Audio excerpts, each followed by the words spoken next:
Hello friends, welcome to Laboni kitchen. আজকের আয়োজনে থাকছে দারুণ স্বাদের এক রেসিপি কলার পিঠা।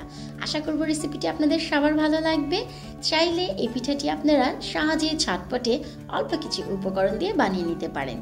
আর একটি মজার বিষয়, এই পিঠাটি আপনারা গরম ঠান্ডা যে কোনোভাবে উপভোগ করতে পারবেন। বানানোর ঝামেলা একেবারে নেই বললেই চলে। চলুন আমরা পিঠাটি বানাতে চলে যাচ্ছি। যাবার আগে বলবো, ভিডিওটি ভালো লাগলে অবশ্যই চ্যানেলটি সাবস্ক্রাইব করবেন, আর যারা করেছেন তাদের অসংখ্য ধন্যবাদ। কলার পিঠাটি বানানোর জন্য এখানে আমি দুটি বড় সাইজের সাগর কলা নিয়ে নিয়েছি।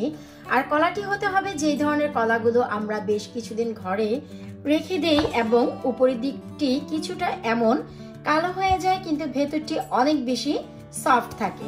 আর আজকে আমাদের পিঠার জন্য অনেক সফট কলার প্রয়োজন, এতে করে পিঠাটি অনেক বেশি সফট ও মোলায়েম হবে। কলাগুলো ছিঁড়ে আমি একটি বলে নিয়ে নিয়েছি। এবার মিষ্টি করার জন্য এখানে আমি দিয়ে দিচ্ছি শুরুতে হাফ কাপ সুগার। মিষ্টি আসলে যে যেমন খান ঠিক তেমনটি বুঝিয়ে দিতে হবে। এবার ভালো করে চিনির সাথে কলাটি মিশিয়ে নিতে হবে, মিশিয়ে একটি লিকুইড তৈরি করে নিতে হবে। যতক্ষণ না পর্যন্ত আমাদের এই চিনিগুলো গলে যাচ্ছে ততক্ষণ ঠিক এভাবেই মথে নিতে হবে। সম্পূর্ণ মথে নেওয়া হয়ে গেছে, একটু লক্ষ্য করলেই বুঝতে পারবেন কতটুকু লিকুইড হয়েছে। এবার এতে আমি মেশাবো 1/4 কাপ রাইস ফ্লাওয়ার। 1 কাপের 4 ভাগের 1 ভাগ দিয়ে দিচ্ছি চালের গুঁড়ো। এবার ভালো করে একটু নেড়ে নিচ্ছি। তবে আপনারা যদি চান পুরোটি চালের গুঁড়ো দিয়ে করতে পারেন, তবে আমি পুরোটা চালের গুঁড়ো দিচ্ছি না, সাথে ময়দা ব্যবহার করব। তো আমি আপনাদের বলে দিচ্ছি মাখতে মাখতে যে ময়দা কতটুকু ব্যবহার হচ্ছে। এবার অল্প অল্প করে আমি ময়দা মিশিয়ে যাচ্ছি। শুরুতে আমি 1/3 কাপ নিয়েছি। আমরা একটু বুঝে তারপরে মেশাবো, কারণ হচ্ছে এই পিঠাটির জন্য পারফেক্ট একটি ডো প্রয়োজন হয়। তাই একবারে চালের গুঁড়ো ও ময়দা যদি আমরা ঢেলে দেই তাহলে ডোটি একেবারেই নষ্ট হয়ে যাবে। আমার পুরোপুরি হাফ কাপ ময়দা এতে লেগেছে। আর ময়দাটি মেশানোর পর খুবই ভালো করে ঠিক এমন করে নিতে হবে যেন অনেক বেশি বাতাস এতে ঢুকে, এতে করে দেখা যায় পিঠাটি অনেক বেশি সফট হবে। আমরা কেকের ব্যাটারে যত বেশি এয়ার ক্রিয়েট করি কেক যেমন ফ্লপি হয়, এই পিঠাটির ক্ষেত্রেও ঠিক তেমন।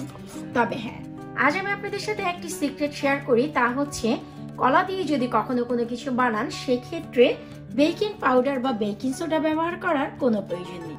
অনেকে আছে কলার পিঠাটি বানানোর সময় কলার পিঠাটি যেন ফুলে ওঠে তাই বেকিং পাউডার বা সোডা ব্যবহার করে, কিন্তু কলা নিজে নিজে ফার্মেন্ট হয়, যে কারণে কলা দিয়ে কোনো কিছু বানালে সেক্ষেত্রে বেকিং পাউডার বা সোডার কোনো প্রয়োজন হয় না। ব্যাটারটি সম্পূর্ণ রেডি হয়ে গেলে তাতে আমি দিয়ে দিচ্ছি পুরোপুরি হাফ টিস্পুন সফট। একে অনেকে মৌরি অথবা মিষ্টি জিরাও বলে থাকে। এবার ভালো করে একটু মিশিয়ে নিচ্ছি। আপনারা চাইলে এই মৌরিটি ক্রাশ করে দিতে পারেন, তবে আমি আস্তই দিয়ে দিচ্ছি, আমার কাছে ক্রাশটি ভালো লাগে না। অন্যদিকে আমি পর্যাপ্ত পরিমাণ কুকিং অয়েল দিয়ে গরম করে নিয়েছি পিঠাটি ভাজার জন্য।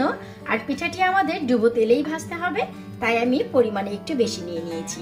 আর এই পিঠাটি আপনারা চাইলে হাতেও দিতে পারেন অথবা ছোট ছোট করে কোনো স্পুনেও দিতে পারেন, তবে আজ আমি হাতের ব্যবহারই করছি। শুরুতে এই পিঠাটি নাড়া যাবে না, যখন তেলের উপরে ভেসে আসবে তখন আমরা পিঠাটি পাল্টে দেব। একটু লক্ষ্য করলে দেখবেন পিঠাগুলো নিজে নিজে তেলের উপরে ভেসে উঠেছে এবং কিছু পিঠা রোটেট হয়ে গেছে। এবার চাইলে আমরা উল্টে পাল্টে ভেজে নিতে পারি। দুটি পাশেই সমান কালার করে ভেজে নিতে হবে, তবেই পিঠাটি ভেতর পর্যন্ত একেবারে কুক হবে। পাশেই যখন আমাদের কাঙ্ক্ষিত কালার চলে আসবে তখন আমরা তেল থেকে তুলে নেব।